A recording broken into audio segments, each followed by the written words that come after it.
مفتی طارق مسعود special. اچھا، ایک اور سوال سبیلوں کے حوالے سے پوچھا جاتا ہے کہ محرم میں سبیلیں لگانا، ان سبیلوں سے پانی پینا۔ تو دیکھیں، وہ بھی شیعہ حضرات کا مسلک ہے، ان کا کانسیپٹ ہے کہ وہ حضرت حسین کے نام کی سبیلیں لگاتے ہیں۔ میں بار بار کہہ رہا ہوں، کسی کو چھیڑے نہیں، اپنا مسلک چھوڑے نہیں، دوسرے کو چھیڑے نہیں۔ یہ میں اہل سنت والجماعت کے لیے مسائل ریکارڈ کروا رہا ہوں کہ ہمارے لیے کسی بھی چیز کے جائز اور ثواب ہونے کے لیے دلیل کی ضرورت ہے۔ دلیل قرآن و سنت ہے، صحابہ ہیں۔ تو ہمیں نہ اہل بیت سے اس کا کوئی ثبوت ملتا ہے، نہ صحابہ سے، نہ قرآن و سنت سے کہ محرم میں صحابہ نے سبیلیں لگائیں۔ حضرت حسین رضی اللہ تعالیٰ عنہ کی شہادت کے بعد اہل بیت میں سے کسی نے سبیلیں لگائی ہوں یا انہوں نے سبیلیں لگانے کا حکم دیا ہو، کہیں بھی نہیں ملتا۔ یہ عمل بھی بدعت ہے، ناجائز ہے، اس سے اجتناب کریں۔ اور ایک عجیب بات ہے، کبھی آپ اس کو غم کا مہینہ کہتے ہیں اور کالے کپڑے پہنتے ہیں اور سبیلیں لگا کے لوگوں کو شربت پلا رہے ہیں، تو یہ تو خوشی کے موقع پہ ہوتا ہے نا، خوشی کے موقع پہ کھلایا پلایا جاتا ہے۔ تو یہ ایک کنفیوژن ہے کہ یہ خوشی منا رہے ہیں کہ غم منا رہے ہیں۔ تو کھلانا پلانا خوشیوں کے موقع پہ ہوتا ہے، تو اس لیے آپ ان چیزوں سے اجتناب کریں، نہ سبیل لگائیں، نہ اس پہ کھڑے ہو کر پانی پئیں۔ جو لگا کے بیٹھا وہ اس کو چھیڑے نہیں، آپ تنگ نہ کریں، وہ اس کا مسلک ہے، اس کو چھوڑ دیں۔ دنیا میں بہت سارے فرقے ہیں، کس کو آپ قابو میں کریں گے؟ ملک میں انارکی پھیلتی ہے، ملک میں فسادات ہوتے ہیں۔ کسی سے نفرت کرنے کی ضرورت نہیں ہے، کسی کو ٹاؤنٹنگ کرنے کی ضرورت نہیں ہے، طنز تانے کی ضرورت نہیں ہے۔ جو لگا کے بیٹھا ہوا ہے لگائے، جو پی رہا ہے اس کو پینے دیں، چھیڑے نہیں۔ لیکن میں آپ کے لیے یہ کہہ رہا ہوں جو اس وقت میرا پروگرام سن رہے ہیں، اگر آپ قرآن و سنت ہی کو فالو کرتے ہیں، آپ اہل سنت والجماعت میں ہیں، یا تو میں بار بار کہتا ہوں نا، پورے شیعہ ہو جائے نا، پھر آپ ڈبل مسلکوں پہ چلنا تو یہ دنیا میں کسی کا بھی اصول نہیں ہے کہ آدھا ادھر آدھا ادھر، وہ تو کہیں کا بھی نہیں ہوتا۔ یا تو پورے ادھر ہو جائیں یا پھر پورے اہل سنت والجماعت بن جائیں۔ تو اہل سنت والجماعت کے ہاں یہ سبیلیں لگانا یہ جائز کام نہیں ہے، کیونکہ قرآن و سنت سے اس کا ثبوت نہیں ہے۔ لوگ کہتے ہیں کہ آدمی کسی کو شربت پلا رہا ہے، پانی پلا رہا ہے، تو پانی پلانا تو بڑا اچھا کام ہے۔ پانی پلانا اچھا کام ہے، پورے سال کسی دن کو خاص کر لینا یہ اچھا کام نہیں ہے۔ تو اس سے بدعت کی تائید ہوتی ہے۔ تو اگر کوئی پیاسا آپ کو نظر آتا ہے تو محرم میں ہو تو محرم میں بھی پلائیں، سفر میں ہو تو سفر میں بھی پلائیں۔ لیکن کوئی پیاسا نہیں ہے تو جیسے آپ پورے سال سبیلیں نہیں لگاتے تو محرم میں بھی نہ لگائیں آپ، کیونکہ اگر آپ پورے سال نہیں لگاتے، محرم میں لگا رہے ہیں، تو اس کی علامت ہے آپ اس مہینے کو سبیل کے حوالے سے خاص ویلیو دے رہے ہیں۔ تو اس ویلیو کی آپ کے پاس قرآن و سنت سے دلیل ہونی چاہیے۔ دلیل نہیں ہے تو ہمارے پاس دلیل ہے، نبی صلی اللہ علیہ وسلم نے فرمایا من احدث فی امرنا ھذا ما لیس منہ فہو رد وفی روایت فہو مردود۔ جو ہمارے دین میں کوئی بھی نئی چیز لے کر آئے گا، نبی نے فرمایا وہ مردود ہے، ہم نہیں اس کو ایکسیپٹ کریں گے۔ تو اس لیے بھائی ہم تو اس حدیث کو فالو کرتے ہیں۔ تو کائنڈلی آپ حضرات سے گزارش ہے، ہاں کوئی پورے سال سبیل لگا کے بیٹھا ہو تو وہ محرم میں بھی لگا لے۔ کیوں؟ وہ اس لیے کہ وہ محرم کو الگ سے فضیلت نہیں دے رہا سبیل کے حوالے سے، بلکہ وہ کہہ رہا ہے بھائی میں تو پورے سال لوگوں کو پانی پلاتا ہوں تو محرم میں بھی پلا رہا ہوں، میں تو پورے سال شربت پلاتا ہوں تو محرم میں بھی پلا رہا ہوں۔ لیکن ایک آدمی سال کے 11 مہینے نہیں پلاتا، صرف محرم میں سبیل لگا کے بیٹھا ہے، اس کا مطلب وہ اس مہینے کو سبیل کے حوالے سے زیادہ ویلیو دے رہا ہے۔ اس ویلیو کے لیے میں نے کہا دلیل چاہیے۔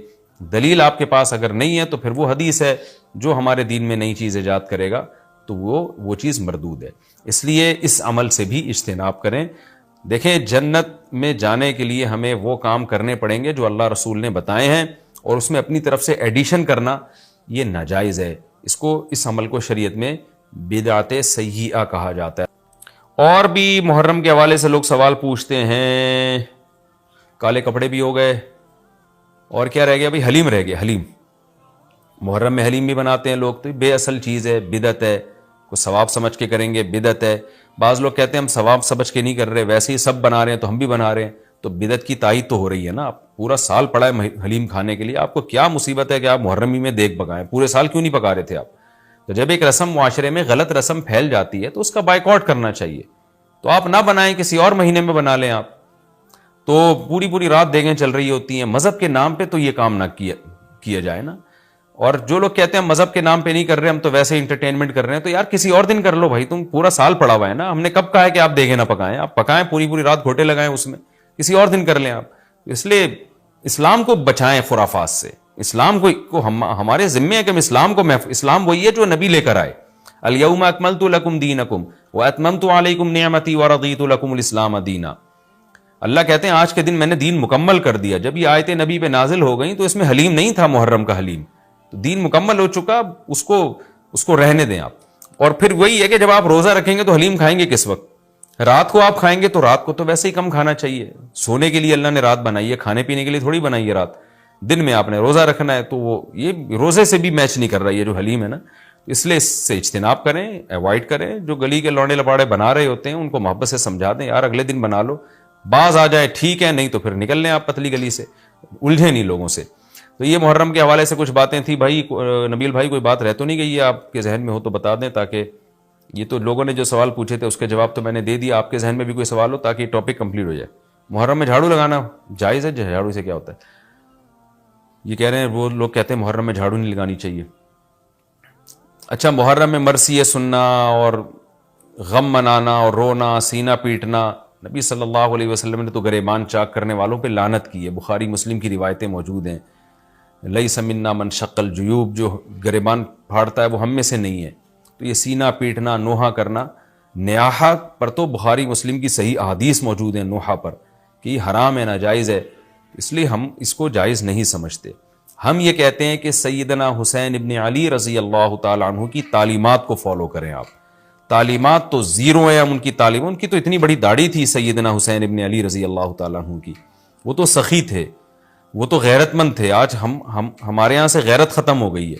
بہنوں کی وراثتیں کھا کے بیٹھے ہوئے ہیں ہم لوگ, اور انہی وراثتوں سے عمرے بھی ہو رہے ہوتے ہیں وراثت کھا کے. تو گھر میں گھر والوں کو ٹائم نہیں دیتے, غربا مساکین کا خیال نہیں ہے, نماز تکبیر اولیٰ کی پابندی نہیں ہے. ان چیزوں کو فوکس کریں. حضرت حسین رضی اللہ تعالیٰ عنہ نے تو کربلا کے میدان میں بھی نماز نہیں چھوڑی, اور آج خواتین شاپنگ کرتی ہیں نمازیں چھوڑ دیتی ہیں. کسی شادی میں جانا ہے بس میں بیٹھے ہوئے نمازیں چھوڑ دیتے ہیں. تو اللہ کا واسطہ تعلیمات کو فالو کریں اہل بیت کی. تعلیمات کو فالو کیے بغیر ہمیں کچھ بھی حاصل نہیں ہوگا. تو وہ کسی شاعر نے بڑی پیاری بات کہی ہے نا, شرط ایماں مصطفیٰ سے والہانہ پیار ہے, پیار لیکن پیروی ہے, پیروی دشوار ہے. مصطفیٰ صلی اللہ علیہ وسلم سے ایمان کی شرط ہے کہ آپ کو نبی سے بے پناہ محبت ہو, لیکن محبت کی دلیل کیا ہے کہ آپ فالو کتنا کرتے ہیں. تو اہل بیت سے محبت یہ ایمان کا حصہ ہے ہمارے. اس محبت کے بغیر آپ جنت میں نہیں جا سکتے. لیکن آپ میں محبت ہے یا نہیں ہے, یہ کالے کپڑوں سے یا سینہ پیٹنے سے پتہ نہیں چلے گا. اس کا پتہ اس سے چلے گا کہ آپ ان کو فالو کتنا کرتے ہیں. تو یہ چند احکامات تھے. لوگوں نے سوال پوچھے تھے مسائل میں, تو میں نے ان کے جوابات دے دیے. اور کچھ مسائل محرم کے حوالے سے اور بھی ہیں, پھر وہ بعد میں یاد آتے ہیں. ہاں, حلیم کو حلیم کہنا, یہ بھی ایک سوال تھا. لوگ کہتے ہیں کہ جی حلیم اللہ کا نام ہے, تو کھانے پینے کی چیز کو ہم حلیم کیوں کہتے ہیں؟ دیکھیں, جب اللہ کے لیے لفظ حلیم استعمال کیا جاتا ہے اس کا مفہوم کچھ اور ہوتا ہے. جب دیکھ کے لیے استعمال کیا جاتا ہے اس کا مفہوم کچھ اور ہوتا ہے. تو اس میں کسی کا تصور بھی نہیں جاتا کہ میں اللہ کا نام لے رہا ہوں.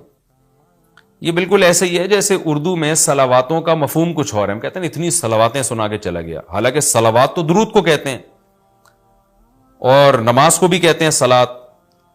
تو اب کیا یہ لفظ استعمال جائز نہیں ہوگا؟ ظاہر ہے جائز ہے. اردو میں اس کا مفہوم کچھ اور ہے, عربی میں اس کا مفہوم کچھ اور ہے. بلکہ بعض دفعہ ایک ہی زبان میں ایک لفظ دو مختلف معنوں کے لیے استعمال ہو رہا ہوتا ہے, تو اس میں کوئی بھی پابندی نہیں لگاتا. جاریہ عربی میں باندی کو بھی کہتے ہیں, جاریہ عربی میں کشتی کو بھی کہتے ہیں. اور جو ہے اس طرح کی اور بہت ساری مثالیں ہمیں ملتی ہیں کہ ایک ہی لفظ مختلف معنوں کے لیے استعمال ہو رہا ہے. عین عربی میں آنکھ کو بھی کہتے ہیں, عین عربی میں گھٹنے کو بھی کہتے ہیں, عین عربی میں جاسوس کو بھی کہتے ہیں, عین عربی میں چشمے کو بھی کہتے ہیں, عین عربی میں سورج کی ٹکیا کو بھی کہتے ہیں, عین عربی میں سونے کو بھی کہتے ہیں. تو اس طرح بہت سارے نام مختلف معنوں میں استعمال ہوتے ہیں. موسیٰ کا جو لفظ ہے عربی میں اس طرح کو کہتے ہیں بلیڈ, جس سے حلق کیا جاتا ہے نا, حاجی لوگ جو سر منڈواتے ہیں اس کو موسیٰ کہتے ہیں. حالانکہ موسیٰ جو ہے حضرت موسیٰ علیہ السلام کا نام بھی ہے. لیکن جو عربی جو جانتا ہے, جب وہ بلیڈ کے لیے موسیٰ کا لفظ استعمال کرے گا تو اس کے ذہن میں حضرت موسیٰ کا تصور ہی نہیں ہوگا. اور جب حضرت موسیٰ علیہ السلام کے لیے موسیٰ کا لفظ استعمال کرے گا تو بلیڈ کی طرف اس کا دماغ ہی نہیں جائے گا.